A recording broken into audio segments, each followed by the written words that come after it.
Մեր ձևով շարժումը վաղը Ազատության հրապարակում մեծ հանրահավաք է հրավիրում եկեղեցու սրբազան հայրերի ազգային բարերար Սամվել Կարապետյանի բոլոր քաղբանտարկյալների ազատության պահանջով։ Բոլորս հավաքվում ենք մեր ձայնը բարձրացնելու,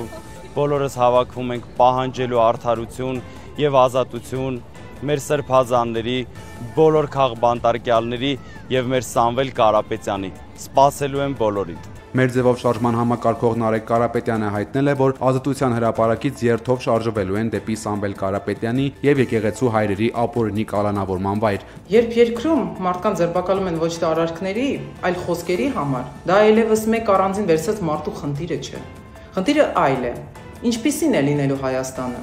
Ազատ, թե վախեցած։ Երբ երկրում հարցերը լուծում են վիրավորանքներով սոցիալական ցանցերում, իսկ այդ ժամանակ քո երկիրը շփոթում են Կամբոջայի կամ Ալբանիայի հետ, դա վերաբերվում է մեզ բոլորիս, մեր պատվին։ Սամվել Կարապետյանի դուստրը Տաթև Կարապետյանը վաղվա հանրահավաքից առաջ տեսանյութ է հրապարակել խոսելով 121 օր ձգվող պայքարի մասին, որը ինչպես Տաթևն է ասում, միայն իր ընտանիքի պայքարը չէ, բոլորինս է։ Արդեն 121 օր է, ինչ իմ ընտանիքը կանգնած է ոչ միայն հարազատ մարդու կողքին, այլ յուրաքանչյուր Հայաստանի Հանրապետության քաղաքացու իրավունքների ու արժեքների պաշտպանության համար։ Իմ հայրը կալանքի տակ է այն խոսքերի համար, որ կանգնած է եկեղեցու կողքին։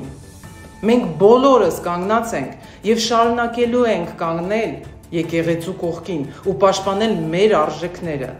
Տաթևը մեջբերում է հոր խոսքը, թե ինչ է նա միշտ հիշեցնում իր ընտանիքին։ Հայրս մեզ միշտ հիշեցնում է, եթե քարը մոռանա թե որ լեռից է պոկվել, ապա այն վերածվում է փոշու։ Մեզ չեն կարող վերացնել փոշու։ Տաթևն ու իր ընտանիքը վաղը հայրենակիցներին սպասելու են Ազատության հրապարակում, ասում է, պետք է գնալ ոչ թե իրենց աջակցելու համար, այլ Հայաստանի համար։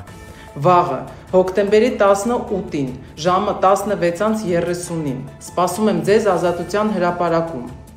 Ոչ թե ինչ որ մեկի համար, այլ ձեզ համար, Հայաստանի համար։